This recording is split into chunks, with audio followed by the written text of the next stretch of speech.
Hello and welcome to the Arise interview, where we take time to reflect on the big stories from the news and on the fortunes and affairs of the world in an hour of conversation with commentators, analysts and thought leaders. I'm Charles Aniagolu. Coming up in the next 60 minutes, she's been confirmed as the new Director General of the World Trade Organization, but beyond the great unceasing stream of congratulatory messages that have been pouring in from around the world, Ngozi Okonjo-Iweala must be casting a wary, perhaps apprehensive eye at her in-tray, because boy, does she have a lot on her plate. We have assessment from Nigeria's top business and investment advisor, Mustapha Chike Obi, who is also chairman of one of this country's leading financial institutions, Fidelity Bank Nigeria Plc. And later, my other guest is Stephen Hayes, President Emeritus of the respected Corporate Council on Africa, a leading U.S. business association that focuses on connecting business interests in Africa, working closely with governments, multilateral groups, and businesses to improve Africa's trade and investment climate and to raise the profile of Africa in the U.S. in an era of shifting American policy. Stephen Hayes, President Emeritus of the CCA, coming up.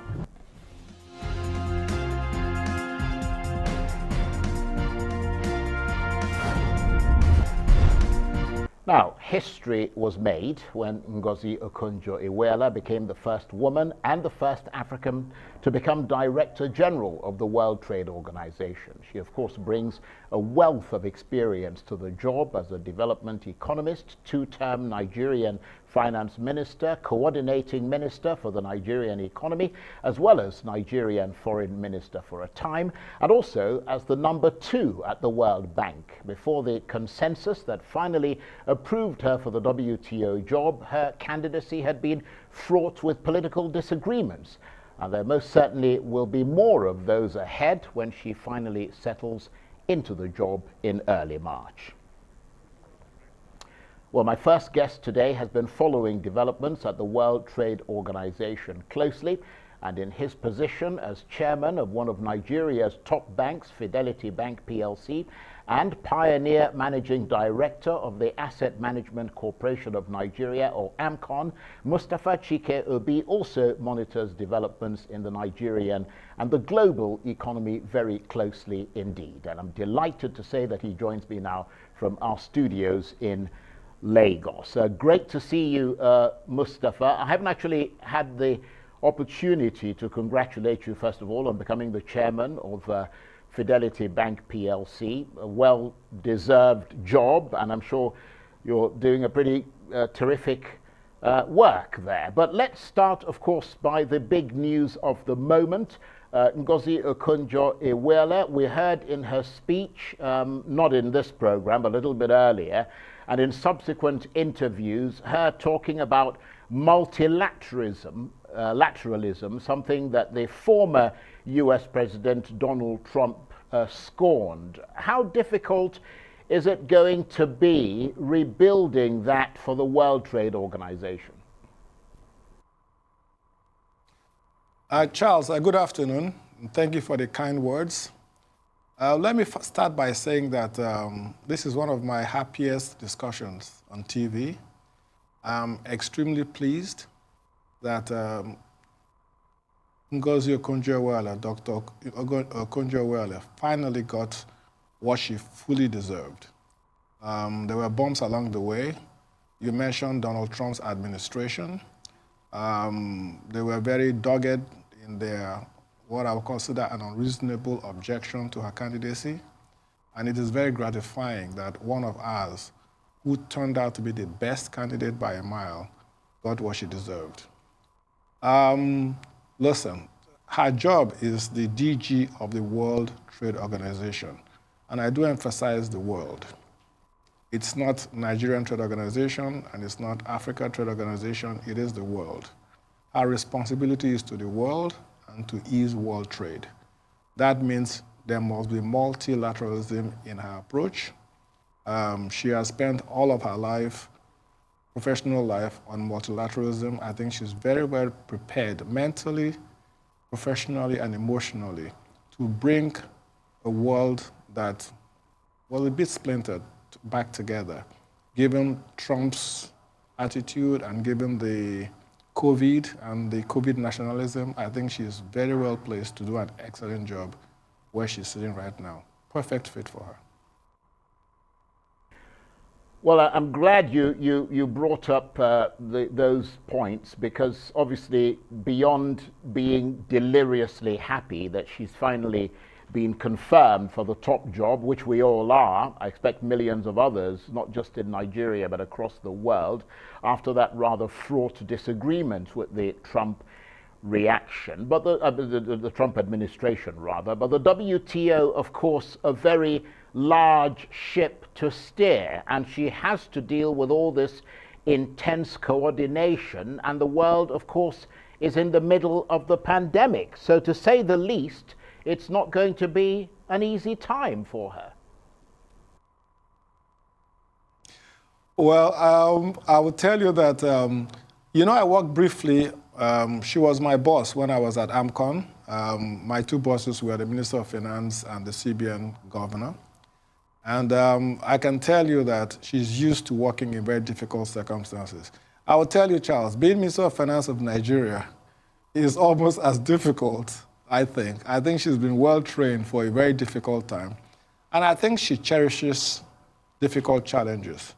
What I will say for her is that she always has a clear view of the goal. And once the goal is in her sight, I think she goes unerringly towards the goal. She knows what she has to do. She has to manage many, many different governments, many different groups, but ultimately her goal is to ease world trade so that it's to the benefit of everybody. Those who are disadvantaged, their disadvantages are dealt with, and those who are advantaged to be encouraged to work better with the disadvantaged. This issue of COVID vaccines, for example, it may not seem like a world trade issue, but again, she has to be part of making sure that vaccine nationalism does not overtake what's best for the whole world. And because if one side of the poor people are suffering from COVID without having vaccines, it will eventually impact on world trade. So she has a very big canvas, and I think that she's been very well trained. You can't be Minister of Finance under General Obasanjo and the Minister of Finance under Goodluck and not learn how to navigate very difficult waters. Well, yes, absolutely. But I mean, as you said, the World Trade Organization is a different kettle of fish. I mean, it's not a sort of, intra-political problem. It's an inter-political one on a global scale. And at the top of that pyramid are two giants that are fighting each other, China and the United States of America. I mean, that is going to be a delicate balance, isn't it? Trying to get the two of them together and also trying to keep herself safe from the two of them. Well, I think we have to take a look forward. And we have a new president in America. And in less than a month and a half, he has shown us a different way to do things. If you look at the COVID incidences in the US, it's dramatically down. If you look at the number of qualified Nigerian Americans he has appointed on his team, it tells you a story. The story of Joe Biden, I think, is yet to be told. But I think it's going to be a story of worldwide cooperation. You may not know this, but the trade rep, Robert Lighthizer of the Trump administration, was unreasonably opposed to Dr. Okonjo-Iweala's candidacy. And he couldn't ever articulate his reasons for his opposition. So in less than a month, you have a Biden administration that has looked at the picture and done the right thing. So I think that the fight between China and the US, I think will take a different tone. I think that Biden wants the right thing to be done. And I think coming from Trump, the Chinese will also be open to reason. And into this breach, this opening, I think we have Dr. Okonjo-Iweala as head of WTO, and I think that she'll be able to navigate those relationships since both sides seem to be open to a more reasonable relationship. So I think the timing is perfect for her. Well, I mean, let's bring this a little bit closer to home, because as we can see, I mean, the networks in Nigeria and in many African countries have been covering her appointment wall to wall, and there have been lots of expressions of beyond congratulations, of optimism. Do you think the risks of the Nigerian economy, for instance, are likely to diminish or deepen as a result of her appointment, or those two are completely unrelated? Well, the one thing that we all have to watch out for, especially the new DG, is succumbing to unreasonable expectations of people. That's why I stated earlier that it's not the Nigerian Trade Organization, nor is it the African Trade Organization. It's the World Trade Organization. People should not expect miracles from her. And, well, she's savvy enough to know that unreasonable expectations have sunk many a well-meaning technocrat. But having said that, I think Nigeria's problems will be solved by Nigeria. The WTO can help. The WTO can be a very good partner to Nigeria. But Nigeria's economic problems are deep. They are very, very intractable. The sacrifices necessary to fix them are not yet being made. And so expecting any miracles from the World Trade Organization under her leadership to solve our problems is probably delusionary. I was going to ask you a question, but I've just been told that we've got less than a minute to go, and I'd rather keep that question until we come back from the break. But you have made some very valid points there, one of them being that Nigerians and the rest of Africa should not have unreasonable expectations. But of course, if she goes along the route of multilateralism, which we expect her to do, then that can only be positive for countries in Africa, can't it? And we've got about 20 seconds. Yes, it will be positive for not just Africa, but for the world. She has to keep an eye on the fact that in trade discussions, we are disadvantaged, and she has to find a way to bridge that gap. But I'll wait in dread for your next question. I'm afraid there's nothing to dread at all, because I mean, you are one of the most competent hands I know. But do stay with us, because we're going to take a break, and that'll give you pause. You're watching the Arise interview. Plenty more still ahead as we continue our chat about the confirmation of Ngozi Okonjo-Iweala as WTO DG with the chairman of Fidelity Bank Nigeria Plc, Mustapha Chike Obi. Stay with us.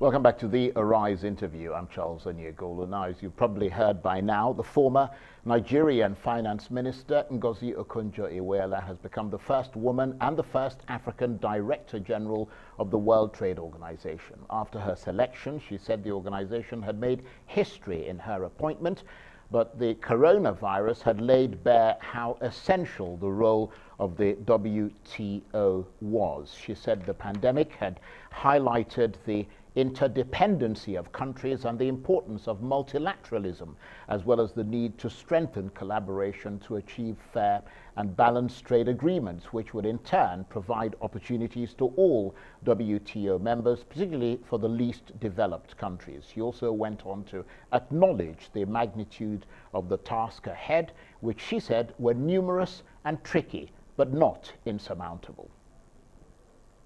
And with me from our studios in Lagos, the current chairman of one of Nigeria's top banks, Fidelity Bank PLC, Mustapha Chike Obi, who is also the pioneer managing director of the Asset Management Corporation of Nigeria, or AMCON. Thank you very much indeed for staying with us. And one of the areas that Ngozi Okonjo-Iweala wants to tackle is, as you mentioned previously, vaccine nationalism. Give us a sense of the scale of the problem that she's likely to face with this, because I mean, you've got India and South Africa for instance, saying let's waive intellectual property rights, and that's the way to tackle this. And you've got other countries opposing it, like the UK and the US. How can she deal with something like that? Well, the objective is clear. The objective is to make sure that the poorer countries have access to the vaccines as quickly as possible. At least the vulnerable populations of those poorer countries have access to the vaccine as a matter of priority. There are two ways to deal with it. The easiest way to deal with it is money. If the countries that oppose the waiving of intellectual rights on vaccine development, if they're willing to contribute a large amount of money so that the poorer countries can get these vaccines, then that solves the problem. I think ultimately it's a matter of money, availability of the vaccines, and if people don't want the rights waived so that the vaccines can be cheaper, then they should contribute large sums of money to make sure that the vulnerable populations in the poorer countries have access to the vaccines. I think it's an easily solved problem. Let Britain and US and other countries that think that intellectual rights are important contribute money so we can distribute the vaccines more effectively. Well, we'll have to see how they react to that. The good news, of course, is that it's not just a Western monopoly. You've got other countries that are also getting into it. I mean, you've got, China, Russia, and we understand Cuba is moving stealthily ahead with that. But let me ask you the question I was going to ask you before we went on a break. And it focuses on the Nigerian economy. A couple of years ago, when you and I talked about it, you were not that optimistic. Are you more confident today that there is a better thought-out plan going forward than you were a couple of years ago with regards to the Nigerian economy? The quick answer is no. We're heading into an election soon. And unfortunately, when elections come around, politicians forget about economic discipline. So I was hoping that we'll have established economic discipline in the last 12 months. Anyway, COVID had a lot to say about that. But I think going into 2022, 2023, you're going to see a complete abandonment of economic policies for populism. And so I think things are going to get worse. We're spending money we don't have. We keep spending money we don't have. Nobody wants to make sacrifices. And I'm very, very concerned that we're running an unsustainable economic policy. Having said that, we may have to wait till 2023 to rein our excesses in. Sounds like a very dire pronouncement, although I think that most economists, I've listened to a few of them in recent days, they seem to be echoing your thoughts there. But now that I've got you on air and given your extensive knowledge of business and investment in Nigeria and beyond, perhaps you could tell us, what is Nigeria's problem with cryptocurrencies? Why is it falling out of love with it? You mean the Central Bank of Nigeria? You don't mean Nigeria. Because Nigerians love cryptocurrencies. It's the regulators that see danger in the... Look, I always ask people the same question. How is a Bitcoin, for example, created? What is the cost of creating it? What is the process of creating it? And all the guys that are experts on cryptocurrencies, none of them can answer those questions. So unless I know how something is created and its intrinsic value, I stay away from it. So the regulators' caution about cryptocurrencies stems from the same caution they have with all these MMMs and all these schemes that Nigerians embrace. People are embracing 20% interest rate per month and believing it's possible and sustainable. So I understand both sides. The there's a bubble in the market. People that don't know what a Bitcoin means are buying it and making profits. So there's excitement about cryptocurrencies. I also think that the regulators are quite responsible in saying to people, hey, take it easy. You don't understand what you're trading. And in the end, we will have to carry the can. So both sides are reasonable from their point of view, but they should talk more. I think that the Central Bank of Nigeria should have had consultations before they came up with their rules. But I understand where they're coming from. Okay, well, let's move away from Nigeria and talk about the global economy. I mean, we've seen, you were expressing a bit of pessimism earlier, but we've seen a rise in the price of oil, and just between yesterday and today, this does not necessarily affect Nigeria directly, but we've also seen the price of copper nearing its highest level in 9 years. So commodities appear to be rebounding. What does that tell us about the state of the world economy? Well, people have to realize that demand usually goes up before supply. So when we had the COVID and the demand dried up, obviously we had an excess of supply, and that's why oil got to as low as it got to, in many cases negative. Now, when demand starts picking up, supply takes a while to catch up. So prices tend to rise faster than people think when there's a pickup in demand. And with the vaccines and with the fact that we've seen the bottom of the economy, you're going to see demand rise a lot faster than supply.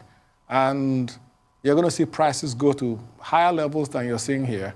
But in the end, the supply will catch up to the demand, and you get the equilibrium around some level that's going to be below the highs. So yes, I'm not surprised that commodities, oil, all those things are going to start rising in prices as the demand picks up.